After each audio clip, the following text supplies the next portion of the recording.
KPBS On Demand is supported by UC San Diego's Art Power, presenting cellist Joshua Roman, performing from his album Immunity, alongside music by J.S. Bach and more. Sunday, June 22nd at UC San Diego's Epstein Family Amphitheater. Reserve your tickets at artpower.ucsd.edu.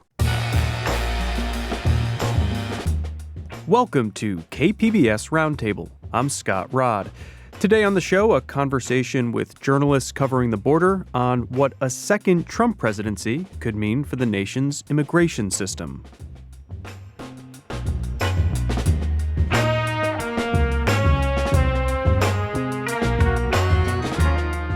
He's made this promise, and you have to take him at his word that he's going to do the largest deportation in history, I think is the way he's put it. But how would President-elect Trump carry out this plan? And is it even feasible? Plus, our weekly conversation about other big stories in the Roundup. That's ahead on KPBS Roundtable.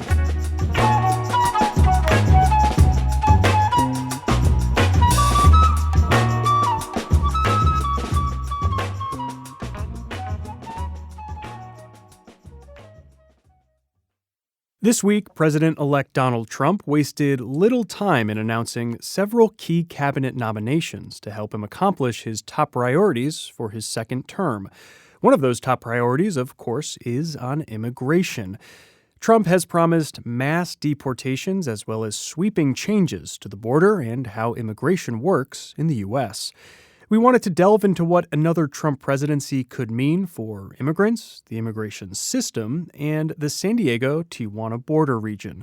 Joining me are three of the region's leading border and immigration reporters. Kate Morsey is a border and immigration reporter for several publications, including Voice of San Diego and Capital and Maine.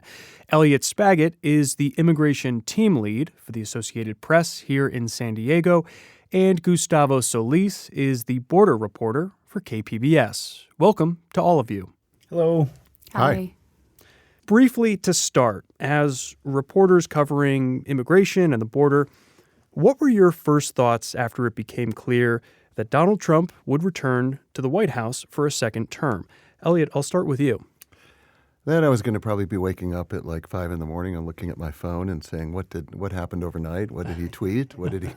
That's what happened in the first term. It was a roller coaster. There were just, a flurry of announcements at night, in the morning, on the weekends, policies that we had never, that I never thought, had never imagined, very creative ones that today might seem like old hat. The pandemic era ban on asylum, just Title 42. I mean, the list goes on. We could talk for an hour about everything that he did in his first term. And the last week or so, just trying to come to terms with what's ahead. It's going to be, it's going to be a pretty wild ride, I think.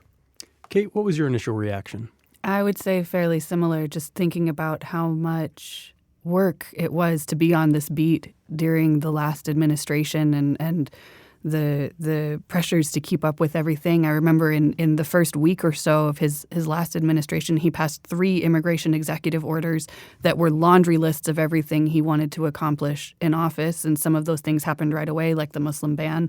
Other things took a couple of years for his folks to figure out how to implement. But we right away had this list of things that he was going to do, and we had to figure out what they meant and then follow all of them through. And so even just from that very first week, it was, what does this mean? What is going on? What are these changes? And Gustavo, what about you?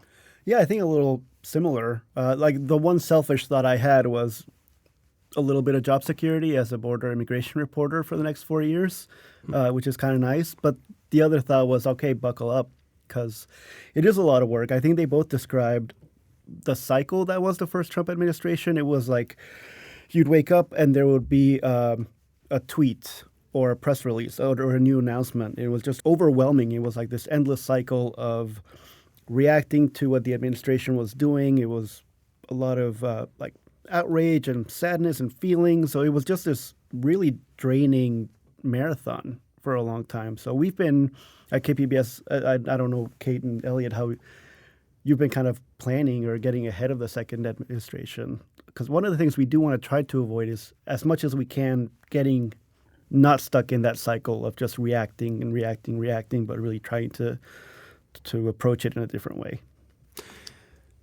Build the wall was Trump's campaign promise 8 years ago. We heard that over and over again. This time around, Trump campaigned on the promise of mass deportations. Now, what does that mean? How could that work? Or is it still unclear? Elliot, I'll start with you. It's unclear. It's not going to be like a flip of the switch. ICE, has Immigration and Customs Enforcement, which does the deportations, detentions, and removals, has limited resources, limited bed space. So they can reprogram quite a bit of money apparently, and so they can get a shot in the arm that way, and they can do certain sort of shock and awe type of measures, actions that some people predict will happen, and I'm talking about workplace raids. That didn't happen during the Biden or Obama years. It did happen during Trump and George W. Bush, where they have hundreds of officers, armed people, show up at a factory at 6 a.m. and arrest. I think the largest was some chicken plants in Jackson, Mississippi, where they arrested like 800 people, and then someone has to go pick up the kids at school, and it's very, very dramatic, tumultuous, so he's going to want to make, people think that he will want to make a big show of it, but there's limited things they can do with ICE's budget. The question is, what else is he going to do? Is he going, Trump has talked about invoking Wartime Powers Act, the Alien Enemies Act. Stephen Miller has talked about red state governors sending National Guard into blue states. So the example he gave was, the Virginia governor sends the National Guard into Maryland, which has a lot of sanctuary jurisdictions. They would send them into neighboring states to make arrests. I mean, those would be big moves. He could, as he did with the border wall, declare some kind of border emergency and tap the Pentagon military budgets, billions of dollars, which he used to build the wall. He could potentially get money through some sort of border emergency. A lot of it's somewhat speculative, but he has laid it out.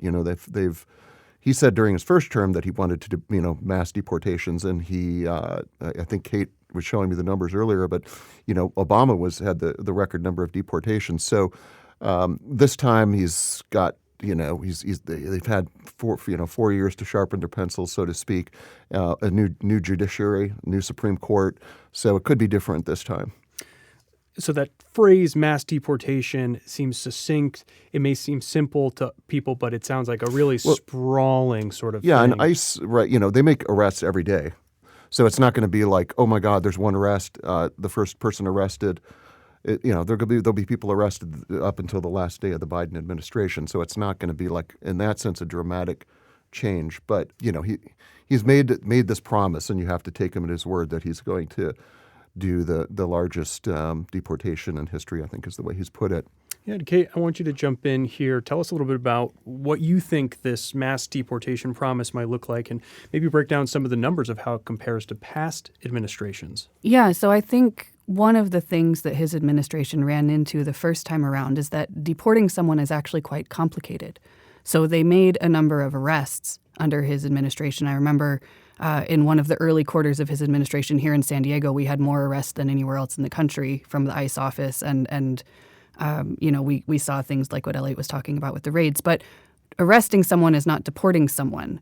You have a whole process where they have to go to immigration court. They have to get an order of removal before they can actually be deported. And then you have to make arrangements with the country that you're going to send them to. The country has to do a bunch of paperwork before they can actually be taken back. There are some countries that are easier to deport to than others. Some countries are not cooperative at all. I know the Biden administration has done some work to try to get more cooperation from some of those countries. So Trump may actually have an easier time with those, thanks to some of the work that the Biden administration has done. But when you look at the numbers under the last Obama term, there were actually about 300,000 more deportations than there were under the Trump administration. And that's a pretty significant number, right? And so it's one of the things that I'm going to be watching for is what have they come up with in the last 4 years that they've been sitting on this and thinking about what worked and didn't work the first time in terms of their goals. What are they going to do differently to try to shortcut that process? I think if they're going to execute something based on what they've been talking about, they're going to have to find a way to get around this immigration court process and deportations with countries that are difficult to deport to. And that really remains to be seen. But I would imagine with the work that Stephen Miller's been doing in the last 4 years, he's probably got some ideas. So that's where my head is at with this. Gustavo, what about you? Yeah, I think one of the most interesting aspects of it, and one that doesn't really get mentioned in the bumper sticker phrase mass deportations, are the logistical challenges that you all have hinted at, right? It takes a long time, it's very expensive, and you just require physical space, right? If you arrest a bunch of people, where are you going to detain them, right? ICE only has so many spots. Now, I know private detention facilities are kind of looking like they're going to step in. What was it, after a day or two after the election, I think the stock for Geo Group went up 30%. Mm-hmm. So they stand to maybe play a bigger role. Kate mentioned the airplanes. The federal government charters with a lot of private companies. That's a lot of money. That's a lot of coordination. That's a lot of movement. I think just last week in Haiti, 2 commercial flights had to turn around because there were shootings at the airport in Port-au-Prince. Venezuela is not in good terms with the U.S., so how do you deport people to a place like Kate mentioned that won't accept them? Those are very challenging things to overcome. Now, in terms from kind of the migrant perspective or the undocumented person perspective, I think one of the impacts is just the fear that comes with mass deportation, right? One of the things I think that Trump did in the first term was eliminate the priority that ICE had, right? ICE recognizes that there are millions of undocumented people in the country. It makes more sense to focus on the ones who have criminal convictions and orders of removal already, right? It narrows the scope and it makes it more manageable. One of the first things Trump did in the first term was eliminate those priorities. And that resulted in a lot of people getting caught up in what was the term? Collateral. Yeah, collateral. Thanks, Elliot. Collateral deportations, right? So ICE is going to one house to look for one person, but their aunt and cousin and nephew are also all there and also all undocumented. And it doesn't matter whether they've been in the country 10 years, have a job, and have never really broken any criminal crime. Like, they're in the country legally, they're fair game. I think that's a big fear from the Trump approach to mass deportation, just from a immigrant community perspective. And not to mention, I think mixed status families are a really big thing.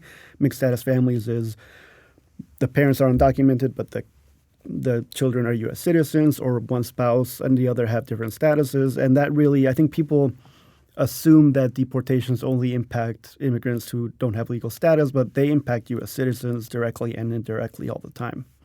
Gustavo is absolutely right. And I think one of the things that we saw last time that we're likely to see again is ICE going for people who are in that already order removed space. And what that means, what that looks like, there are people, for example, who say you're undocumented, you've been ordered removed, but you have a U.S. citizen child who has some kind of condition that requires really intensive medical care. And so ICE has said, okay, you've been ordered deported, but we're going to let you stay here to take care of your kid. We saw a lot of those folks get deported right away under the Trump administration last time. So people who have these appointments to check in with ICE, they're the first ones who are going to really, I think, be able to show what is happening. Are they still allowed to stay? We saw a lot of those folks taking shelter in churches last time around. Are we going to be back in that situation again? Totally agree. I went on a ride along with ICE up in Oceanside. I want to say it was about 2 years ago, and they had been casing out this one home for days. And the guy, I believe he had a criminal record. They wanted, he was the target.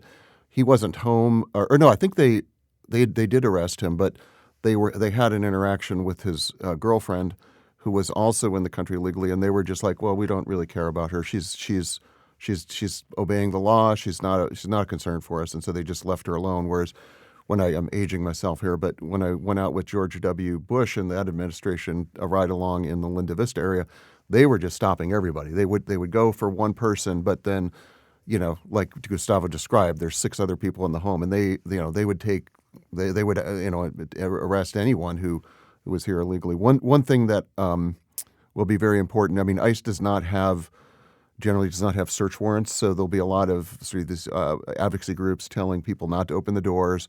So it's difficult for them to make arrests at the home. They do it out in the streets or in the workplace. And then, in California, it's generally a sanctuary state, meaning that law enforcement, the sheriff and the police departments do not cooperate with ICE. So they're going to be immigrants in states like that are going to be in a much better position, I would say, or safer position, whatever word you want to use, than someone in a where the sheriff is like all gung ho to enforce immigration laws.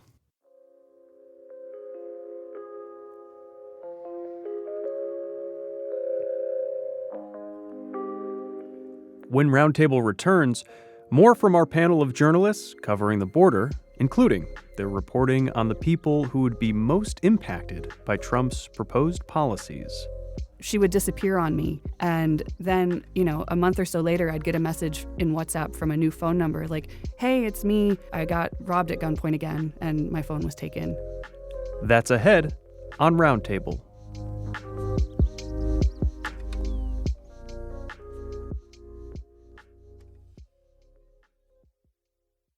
KPBS On Demand is supported by UC San Diego's Art Power, presenting cellist Joshua Roman, performing from his album Immunity, alongside music by J.S. Bach and more, Sunday, June 22nd at UC San Diego's Epstein Family Amphitheater. Reserve your tickets at artpower.ucsd.edu. You're listening to KPBS Roundtable. I'm Scott Rod. Today we're getting reaction from reporters who cover immigration and the border along the San Diego-Tijuana border region. I'm speaking with KPBS's Gustavo Solis, the Associated Press's Elliot Spagat, and immigration reporter Kate Morrissey. You all have enumerated many of the challenges with mass deportation. It's not a simple sort of concept to carry out, but the folks who Trump has said he would like to appoint to key cabinet or senior staffing positions have made clear that they're dead set on this. So, Elliot, who has Trump identified for some of his cabinet or senior staff positions who will be taking the lead on this, and what attitude will they be bringing to immigration enforcement? So on Sunday night, he named Tom Homan, who started off as a Border Patrol agent in San Diego and worked in Campo for a few years, as his border czar. And Tom worked his way up the ranks very steadily. He knows every aspect of immigration. I interviewed him in 2018. He said, I'm not the smartest guy in the room, but I know immigration, and that no one will really dispute that. I mean, he's been out in the lonely nights out in Campo. He's been a deportation officer, an investigator, and he's worked his way up to the top of ICE. He kind of became a public figure maybe in the midway through the Obama years. And was led ICE during much of the Trump years. So somebody who really knows how the machine operates, as someone told me. And then another person who's about 20, 30 years younger, Stephen Miller, is the deputy chief of staff. He's, both of them are extremely knowledgeable and smart about the immigration system. Their rhetoric is a little different, but they're pretty much in lockstep on what I think they'll be directing everything really from the White House. Kristi Noem was named, the South Dakota governor was named Homeland Security Secretary, assuming she gets confirmed. Someone who has very little immigration experience, but is a Trump loyalist. So I would expect, just from what I said, that Homan and Miller would be making a lot of the policy decisions out of the White House. Kate, much of your reporting over the last several years has looked at the U.S. asylum system. And you profiled people who were going through the asylum system, including one immigrant named Barbara, who came to the United States from Nicaragua. Tell us a little bit about her story and what it says about the asylum system and how that system might change under a Trump presidency. So Barbara came to the border during the Trump presidency last time. She was placed into the Remain in Mexico program, which was of the Trump administration's creation, and it required asylum seekers to wait in Mexico for their U.S. immigration court cases. So every time they had court, they would come to the border, they would cross, they would go to their hearing, they would get put on a prison bus, taken back to the border, and then they would wait again in Mexico for the next hearing. And so what we saw with that program was quite a number of things. One, people had a very difficult time getting attorneys because attorneys couldn't figure out how to represent people who were physically in Mexico. And so we saw the asylum grant rates drop because it's very difficult to bring a case without an attorney. It's very complex. It takes quite a number of hearings, quite a lot of evidence to show how your case lines up with the specific definition of asylum. And then on top of that, we saw criminal organizations in Mexico start to take much more of an interest in the migrants who were stuck waiting there. They were sort of like sitting ducks. And so we started to see an increase in kidnappings, an increase in extortion, all kinds of attacks and harm that were happening to people. There was a Human Rights First database of these attacks that were documented, and that continued through the second policy that he brought into place with Title 42, where people were then being expelled and back to Mexico without being allowed to request asylum. And so we saw those attacks increase. And so I think now all of that sort of infrastructure to take advantage of migrants is already in place for whatever he brings next. But so Barbara was one of these people who was sent to Tijuana to wait for her case. And she was robbed several times. So I followed her story for months. I actually went to Nicaragua, fact-checked her whole case. She had a very compelling case based on political persecution from the Ortega regime. And she would disappear on me. And then, a month or so later, I'd get a message in WhatsApp from a new phone number like, hey, it's me. I got robbed at gunpoint again, and my phone was taken. Here's my new phone number. And that was something that happened over and over again as I was following her story. She was actually able to come into the United States under the Biden administration when he wound down the program the first time. And so now she's got her green card. She's doing quite well in Florida. But there's, this potential for that to come back and for people to be in that sort of same limbo that she was in that was very difficult. She was separated from her child because she had left him behind when she fled for her life because she wasn't physically well enough to bring him. And so, being in that space for years, waiting for your immigration court case is very difficult on people and not safe. Yeah, a reminder that the stakes are just so tremendously high for the people who are caught in that limbo. Gustavo, you've done reporting on the CBP-1 app and its role in the U.S. immigration system. What's the state of that now, and how might it change under President Trump? It's not working very well, would be the short version of it. So CBP-1 is the Biden administration's one of the initial responses to the what was described as the chaos at the border, right? A lot of people showing up at once, all trying to get in. One of his solutions was to create this mobile app. Instead of coming to the border and just waiting, you download this app, you sign up, and you wait for an appointment to come in legally at a given time and place. And on paper, it sounds great, right? We use apps for everything. This is streamlined. It makes sense. In practice, it really didn't work very much for a lot of reasons, right? One, there were language concerns. With initially, it was Spanish, Haitian Creole, and I don't even think it was in Creole at first. I think it's in 3 languages right now, I believe. Yeah. So, if you don't speak Spanish or any of the other languages, a lot of folks speak indigenous languages, right? There are a lot of folks from Ukraine, different parts of Asia coming by. So that makes it very difficult, right? If you don't have a smartphone that has the software to carry the app, it's just going to crash on you, right? So it became an equity issue, let alone Wi-Fi. If you don't have access to Wi-Fi, how can you sign up and check? Then there was the limitation of appointments, right? Elliot helped me out. What's the cap on daily appointments to CBP-1? 1,450, and 400 of those are in San Ysidro. 1,450 for everyone trying to come through the southern border every day. Demand heavily outweighs supply to the point where the average wait times from when you create an account to when you actually get the appointment have become longer and longer and longer. I spoke to folks in Tijuana who waited 9 months for an appointment, and that was months ago. Now I'm hearing people have been waiting a year to get this appointment. So imagine that, folks who are asylum seekers want to come through legally are being forced to wait. By definition, they're already very vulnerable, right? They don't have steady jobs, a source of income, steady housing. Kate mentioned some of the problems with Romania and Mexico where people took advantage of these vulnerable migrants. I think CBP-1 has those same echoes. I would disagree a little bit with that. I mean, I don't dispute anything you said, and there were some other glitches too that got ironed out. But I mean, to me, 9 months, and many people wait less than that. Some people, it's like a lottery. So some people get lucky. But it doesn't seem like that much to wait for a 2-year parole in the United States. You get a work permit. It's to me, it's very orderly. Everyone, people show up 3 times a day with their appointments. It's much better in many ways that, less corruption, more transparency. Everyone gives their fingerprints. And so it does to work me, for it a lot of seems people. very orderly. And a lot of people, 800,000, I believe, have come in this way since it started.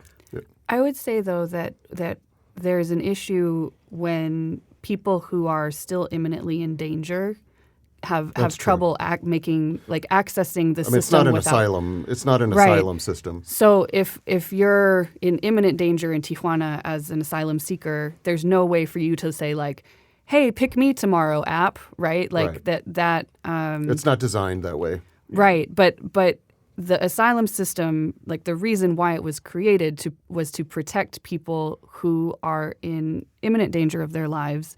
People who, if you think back to Jewish migrants during the Holocaust who came on a ship to the United States and we sent them back to Europe, and hundreds of them were killed in the Holocaust. The reason why we as a world decided to create asylum as a thing was because that happened.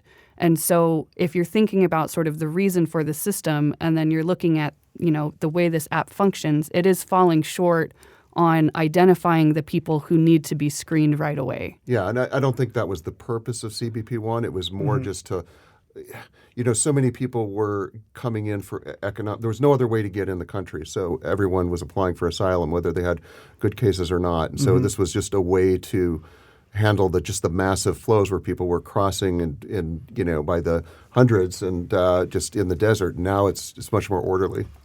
Yeah, so, I think we can agree on that. CBP-1 is one of the policies. I forget who, but the Trump administration has hinted that they want to get rid of it, right? Yeah, so that'll be one of the first things to watch. Yeah. And what would that mean then in terms of folks who are trying to cross, perhaps who are trying to seek asylum here? This app that, may not be perfect, but it is creating some sense of order, allowing some people to come through. If that's gone, then what replaces it? Well, I think you just kind of said it, right? It's an imperfect app, but it is working. And right now, practically speaking, it's the only legal way most migrants have access to the asylum system, barring some of the parole programs that the Biden administration rolled out. But if you eliminate the one way people have, right, was the analogy people use, right? Get in line, right? They want people to get in line. Right now, CBP-1 is the closest thing we have to a line. If you eliminate that and there is no line, then you really block access to asylum, right? You go back what Kate was saying about the commitments we made after the Second World War to help these people out. You're kind of going back on those commitments a little bit, I think. Well, I would expect to see similar to what we saw at the beginning of the Biden administration, actually, which was people had been waiting through this pandemic policy. Biden had said he was going to create some kind of humane system. And then in the first months of his administration, there was no change. And so people got frustrated. They were like, I was waiting, and you said you were going to do something, and you haven't done it. And so we saw a bunch of people who had been in that limbo position make the decision to cross without authorization, either through the mountains, over the wall. And so then they're putting their lives at risk in a different way. So my prediction would be that in the immediate months, if CBP-1 goes away, all those people who are stuck waiting in it are going to be like, you know what? I'm going to try, because what else do I have at this point? Yeah, CBP-1, illegal crossings by Cubans and Haitians, which were enormous, just a short time ago, have dropped to almost nothing because they all go through CBP-1s. For some reason, some nationalities like it more than others. But some of those people who are now waiting are going to cross illegally, as Kate suggested, and potentially and very dangerous. Others maybe won't come. I don't know. I wouldn't venture a guess on that one. Briefly, I want to get your final thoughts on all of this, looking ahead to the coming weeks before Trump takes office, and then in those first few months, what are you going to be looking out for? I think right now it's Gavin Newsom called a special legislation here in California. I'm curious to see what comes out of it. California still has, as Elliot mentioned, some of the sanctuary laws that were passed during the first administration, which do limit the cooperation of local law enforcement with that. Even at the local level, if a San Diego police officer or any person in the county stops you, they're not allowed to ask you for your immigration status. They're not allowed to share it with ICE. So I think people listening to this can take comfort to some of those extra protections they have from being here. Once the administration begins, I think I don't look forward to it because of all the work that I'll have to do, right? And that's the approach of the administration. I think they've kind of gone on record saying that they want to do a lot of little things all at once to try to overwhelm the system. And it could be done in a lot of different ways. I mean, one of the appointments we didn't mention was, or not appointments, but nominees was Gates out of Florida, who would be Attorney General, which oversees the immigration courts that are separate. And Kate mentioned about problematic issues with the immigration courts, right? Unlike the criminal system, it's totally separate. It has its own rules, right? You have the right to get an attorney, but one isn't necessarily provided for you. And you see these instances of children trying to represent themselves in another language with really complex issues. So I think it's kind of on the immigration reporter community to try to catch everything that's thrown our way and make sense of it. So I do look forward to reading the work of my colleagues and contributing to that conversation. Staying on top of it will be a tall task for sure. Kate, what about you? Well, not to make this too much of a selfish plug, but I'm planning to start a newsletter. So stay tuned for more information on that after I get the thing up and running. But I just, I feel like with the things we saw last time, there's going to be a lot going on, and it's a lot for any one person to keep track of. And the best thing that we can do, as Gustavo was saying, is as a community of journalists, make sure that we're catching all of the things together and holding up each other's work. And so, I'm very much looking toward how I can do my part in that and look for the things that I know to look for because of what we saw last time. But I think a lot of it is, waiting to see the ways that they're going to bend the system this time. And it's hard to know before they start to make those moves what those are going to be. So just getting ourselves as ready as possible for what that might look like. We'll have to leave it there. I've been speaking with freelance immigration reporter Kate Morrissey, Elliot Spaggett, immigration team lead with the Associated Press, and KPBS investigative border reporter Gustavo Solis. Thanks to all of you for joining me today. Thank you, Scott. Thank you. Happy to be here. Thank you, Scott. Up next, we hear about other stories we've been following this week on the Roundup, including a look into why it takes so long for California to count its votes. Is this a good thing? Is this, healthy for democracy that we take so much time to count all our votes when many other states are done? That's next on Roundtable.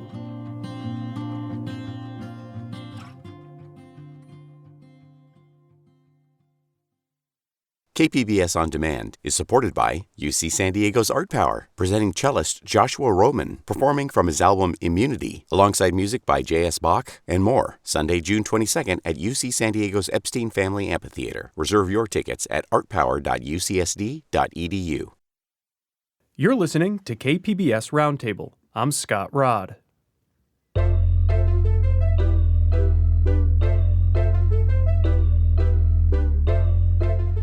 It's time now to talk about some other stories on our weekly roundup. And joining me is KPBS's Andrew Bracken. Hey, Andrew. Hey, Scott. All right, start us off. What were you reading this week that caught your eye? Well, just one thing that I'm kind of keeping an eye on still. It's been, almost 2 weeks since the election ended, and California's still counting their votes. Has it been 2 weeks? It feels like 5 months.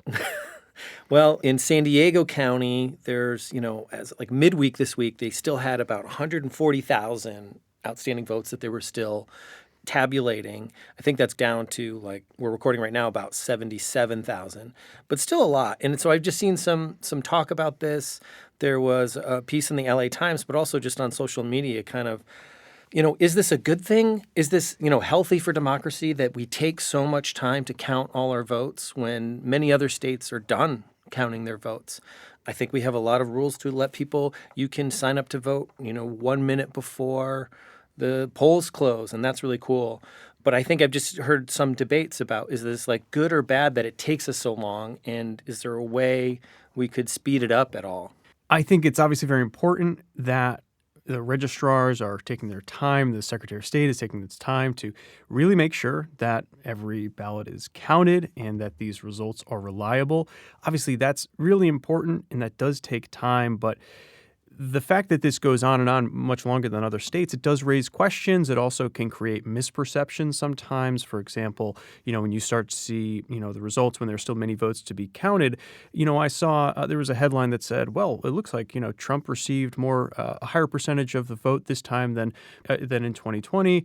But, that's going to change over time. Right. It's a moving target. Right? Yeah. And experts pointed out, whoa, you're jumping the gun here. So I think it creates potential misunderstandings and also potentially distrust. Again, taking time to count votes is good.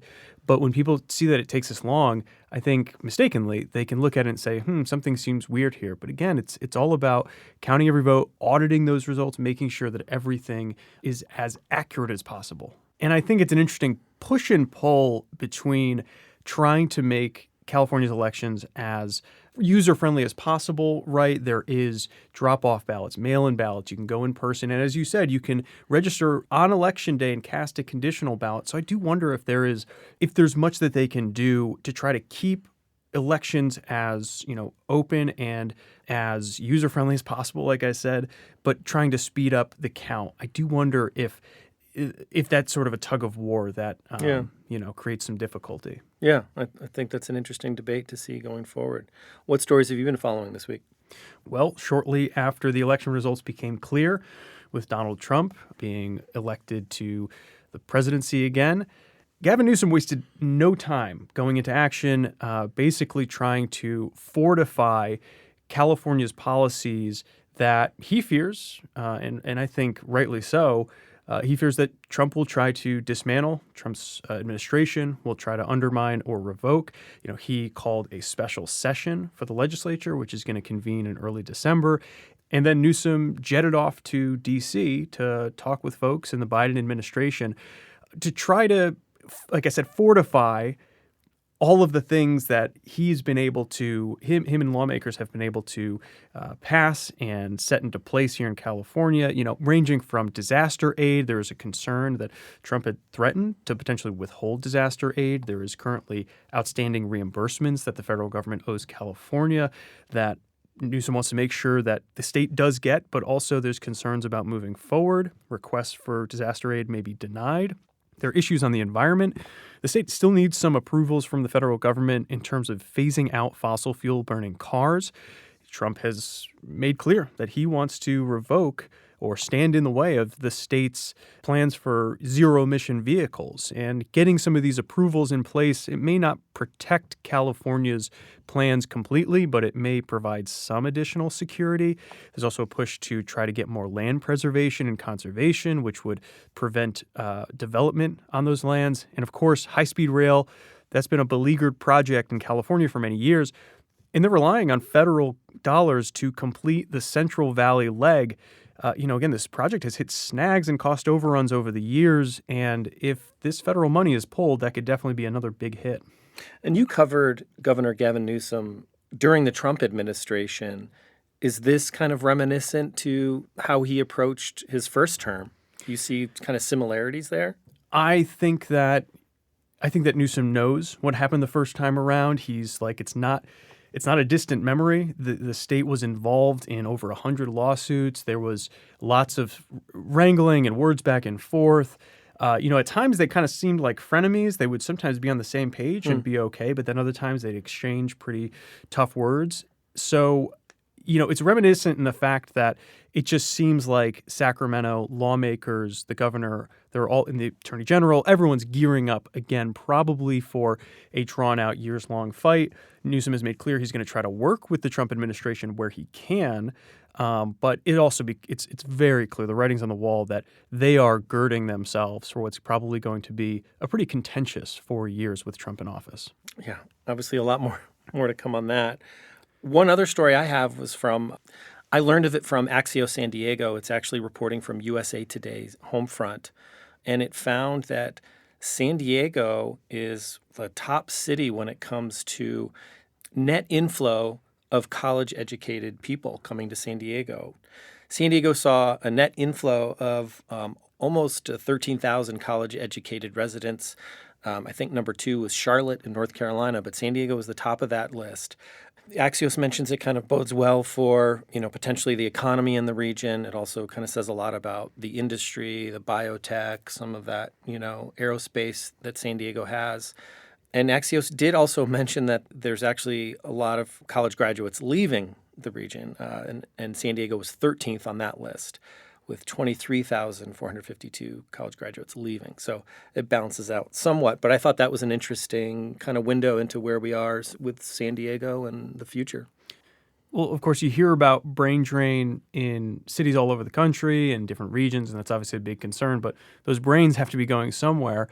The fact that they're coming to San Diego, the fact that San Diego is at the top of the list, it's not completely surprising. Number one, I think that's notable, certainly, but it's a desirable place to live. There are a lot of opportunities here, but that could come with some pros and cons. Obviously, having a well-educated workforce is a great thing. It could also help bolster the economy, perhaps create new jobs, but in certain sectors, it might make those jobs more competitive, harder to get. It might be, a challenge in certain sectors. So, and we have other challenges with obviously housing and cost of living that always come up. So that might. And if you have folks who are coming in that are college educated and they're perhaps making a higher wage, that could also, you could see the cost of living, the cost of housing also bump up. Who gets left out in that? Yeah. Exactly. So definitely pros, some cons here. But also the fact that you noted that there are a number of folks who are also leaving the area with college degrees. It doesn't mean that San Diego is holding on to everyone and everyone wants to stay here or is able to stay here. People are finding opportunity here, but some folks are also seeing opportunity elsewhere. I want to turn to a story in the New York Times. Going back to the Trump administration, there's been a flurry of appointments. The one that jumped out to me amid the others, which there have been some notable ones for sure, Trump tapping Elon Musk and Vivek Ramaswamy to be the heads of this Department of Government Efficiency. Did you see this? AKA Doge, yeah. AKA Doge, a play on Elon Musk's little crypto meme. buck, whatever. Dogecoin, yeah. What did you think? I've got thoughts, but I want to hear your thoughts on this.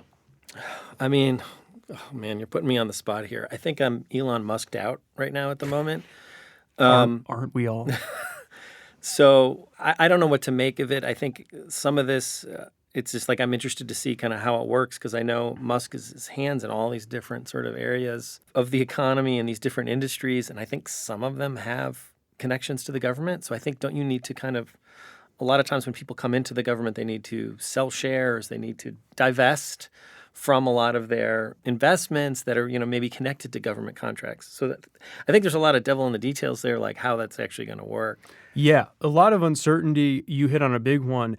Well, there's a question about, is this actually going to be a government agency? If so, there are certain rules about, conflicts of interest, which, Musk has a lot of business with the federal government. There's been some talk about this potentially being outside the government, maybe sort of a quasi-government agency, which again raises questions about oversight.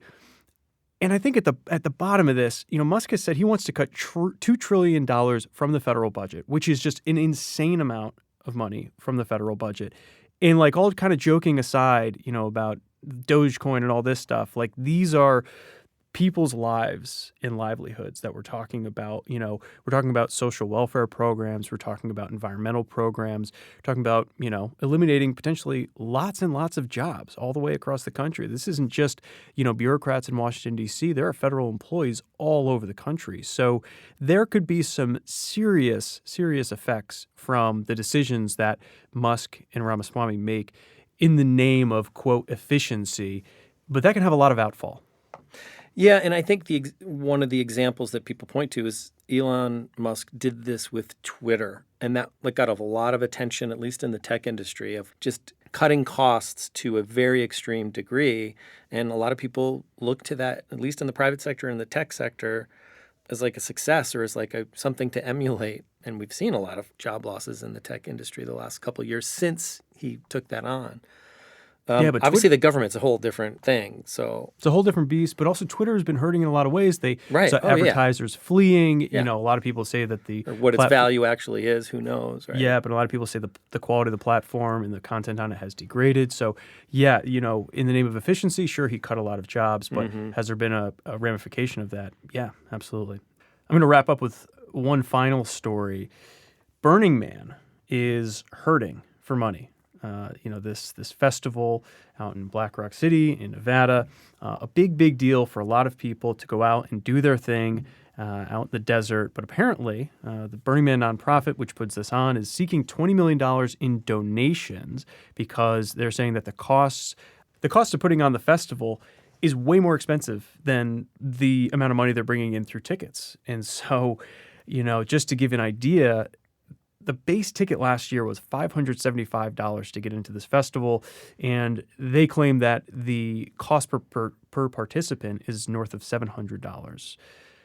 It's got a lot of burners burning up about it. Some people are not happy to see this. They're wondering, where's all this money going? And they want to see some more transparency on this before they're forking over more money to support this festival. I thought this debate was very interesting. Full disclosure, I'm not a burner. I know several burners of past or maybe even some to today. So I can't speak to the actual experience, but it has grown, right? They basically create a city from scratch. So I got to imagine there's a lot that comes with that. And just like anything, as something takes on a life of its own and grows, you have to deal with this like extra costs that come with it in this case. And it's definitely, again, I am also not a burner. Okay. I sort of, from arm's distance, find it fascinating and strange, but I am not a burner. Maybe this year you will become one. I don't know. Maybe if they drop those ticket prices, I'll head out. Doesn't sound like. Roll around in the dirt and do some ketamine.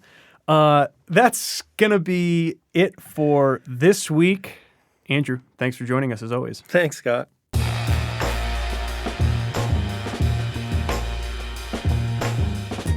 Well, that'll do it for our show this week. You can listen to KPBS Roundtable anytime as a podcast. Roundtable airs on KPBS FM at noon on Fridays and again Sundays at 6 a.m. Roundtable's technical producer this week was Brandon Trufa.